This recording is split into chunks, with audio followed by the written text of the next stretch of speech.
and John Stones. We do have translation available, so if anybody does require translation, then raise your hand. We can get that arranged for you. Looks like everybody can understand English, which is great. So we'll get underway, firstly, with Tim from Sky Sports News.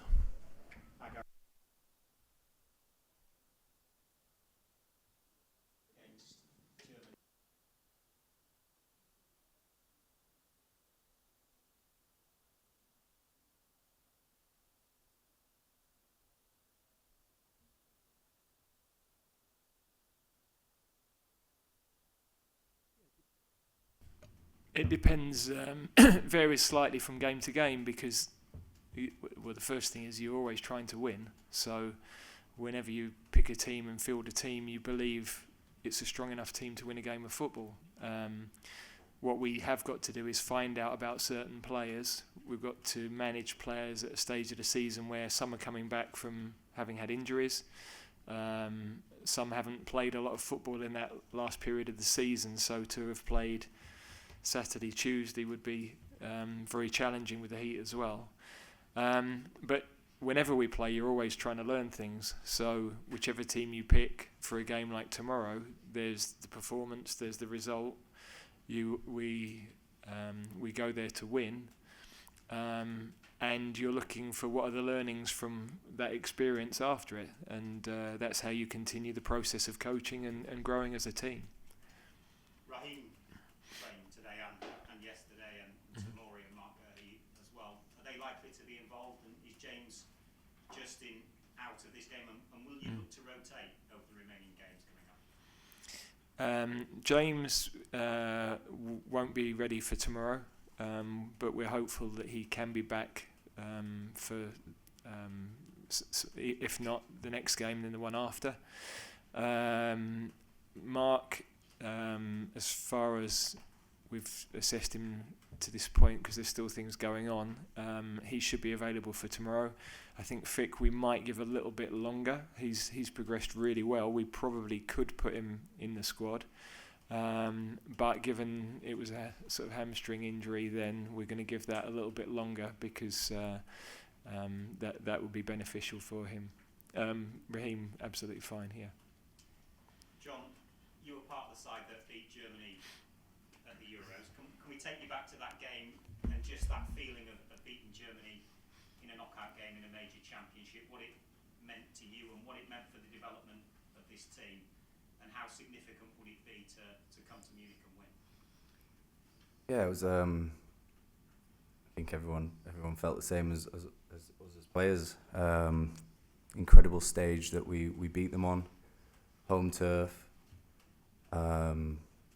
It was a big step for us as a team, as a nation, I think, to progress in that tournament, but to show ourselves what we're capable of, and also we've set a marker now where we've got to replicate things like that. We've got to be consistent at winning, beating big teams, playing against them, playing well against them.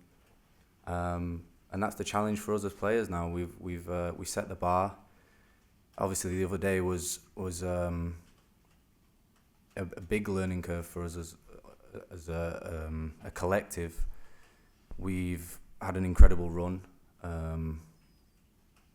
and you know that stopped the other day, and we got a loss in God knows how many games. But that's now down to us how we bounce back, how we show our character, our experience in these games, and what a game to do that in tomorrow. It looked like quite a tired performance on Saturday. The heat may have been one of the factors for that, but how difficult is it at the end of a long grueling season to be at your very best, especially when World Cup places are up for grabs? I think it's easy. You've got to be always ready and fighting, and the feeling in the camp, the feeling in around the place and the players is, I think we'd play all year round if we could, and that's probably not possible with the amount of fixtures. But you know, we're there, we're willing. We know how important this period is for us. Not so much time, not many games leading up to the World Cup. And yeah, as you said, everyone's fighting for the place, wanting to play well, and try and create partnerships, learn each other's games, and playing in these big occasions, these big games, you know, it can only be a big learning curve and a big positive for us as a team. And Gareth, a lot of fans arriving into Munich today. Are you concerned, given it's D-Day, that there could be heightened tensions? And are you hoping that England fans represent the country in the right way? Yeah, always hoping that. I don't think there's a lot more I can say that I haven't said last week or on previous occasions, really. So we hope everything passes off well. It's a brilliant game for the fans to come to. It's a fantastic stadium. Huge occasion. They're the sorts of games as a supporter you want to go and watch, and the memories that you want to be a part of. So we hope everybody embraces it in that way. Thanks, Tim. Next we go, Jack Bitbrook. Hi, Gareth. What's your assessment of Hansi Flick's Germany since he's taken over? Well, you can see elements of what he did with Bayern Munich, and of course the team that played the other night, I think 7, either current or just left Bayern. So a lot of experience, cohesion of working with him. You can see the counter pressing. You can see the general pressing of the forwards especially. So we've got to be prepared for that. And of course with the ball they've got some talented players. You know, that was the same in the summer. I think in some respects the result in the summer was overlooked. I'm not sure why, but the quality of the team was still very, very high. World Cup winners everywhere, Champions League winners everywhere. So real experience of those big occasions. For me, Germany and Brazil are still the benchmark in terms of countries who've regularly, consistently won tournaments. Even when, you know, everyone will talk about the 5-1 here, they ended up in the World Cup final on the back of that qualifying campaign. So you have to respect what they've been as a country and what they are as a country in footballing terms, and that mentality is what we're trying to create. We've got to keep getting to the latter stages of competitions, and games like tomorrow are brilliant for us. That's exactly the sort of test we need. So do you think this will be the hardest game between now and Qatar? And does that mean that you will pick the strongest possible team for it? Well, I think it's a great measure for us. The next game is always the hardest, so you know, this will without doubt be a brilliant test of what we're about and where we're at this particular moment in time. Won't define where we're at in 6 months' time. So if we win tomorrow, then that doesn't necessarily mean we'll be spot on in 5 months' time. There's a lot going to happen in that period. But one of the challenges a couple of years ago of the team was we'd got to a World Cup semi-final, but could we win against the bigger teams? And since that, we've won in Spain. We beat Belgium at Wembley. We beat Germany. So we're starting to get those results, and we've got to continue to do that. One more one. You talked a lot in the past when you've been critical of the calendar, and clearly managing players through this 4 games is difficult. Do you support the fact that there are 4 games? Do you think that's right, that there should be this many at the end of the season? Well, I don't think that's a debate for me now, because I'm working with the players, and the mindset of this group is we're going to push, we want to perform well, we will manage their load through the training and through the match minutes and everything else. And as John said, you know, every one of them wants to play tomorrow night. There's no doubting where they're at. So there's huge motivation within the group, and I don't think that the long season was the cause of the result the other day. I think not so easy to stop, to break, to get going again. I think the heat also had a big physical impact the other day. But to talk about the season, it's a psychological thing, and it's no different to what we had going into the Euros or going into the World Cup before. Thanks, Jack. Next we go, Simon at the Standard. Gareth, given everything that happened at the weekend, how pleasing was it to hear today that Germany are going to take the lead with England well, we're two nations with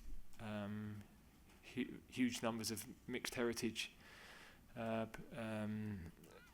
nationals, and I think it's an important sign for everybody. So we welcome that. I think they were supportive of the LGBTQ community as well when they played in Hungary last year. I think they were the first team to do that, with the captain wearing the armband.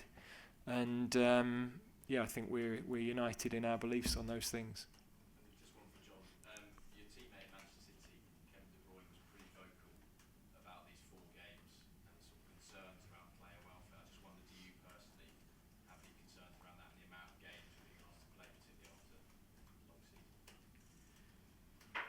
I'm not sure exactly what Kev said, but I think I can only reiterate what I said before, is, you know, to play for your nation, play for your country, being called up. I'll speak on my personal experiences of when I was out of the team, and like any other player, you know, it hurt, and you want to be here, and you got to deserve to be here. So when you're here, you got to make the most of it, and to play in big games like this, I think you can only cherish the moment and maximise what's in front of you. And we can't control our fixtures.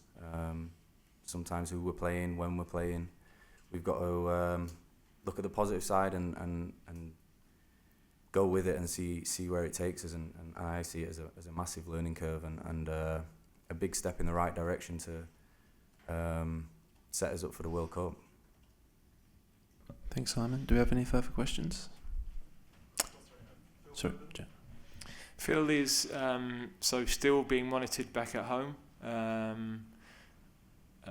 and we're just going to have to assess. It's going to be a very individual thing with post-COVID. You just don't know how everybody individually will react. By back at home, do you mean back in England? Yeah. Okay. Oh, sorry, just one last one at the back. Jamal Musiala chose to play for Germany over England. He's made some really big steps with Bayern Munich here and even in the national team. I just wanted to ask what you made of him and whether you regret that he chose Germany. Yeah, we'd have liked him to stay for certain. But when you're training at Bayern Munich every day and you're surrounded by Bayern Munich and German players, then that's a little bit more challenging. And of course, his family have those strong ties. So we enjoyed working with him when he was in our junior teams. He was a really nice boy to work with, and we knew he was going to be and is a good player. So yes, we would have liked him for sure. But we've got lots of these situations now in England. I'm sure Germany have got the same, where players can play for a number of different countries, and sometimes your heart is going to take you somewhere else, and we have complete respect for that. So it's nice to see him doing well, having sort of met him, I think, first off when he was about 13 or 14 in actual fact, and so I'm really pleased for him that that's working well. Tomorrow I don't care less, but generally I'm pleased to see him doing well. Okay, thank you everybody. We'll wrap it there.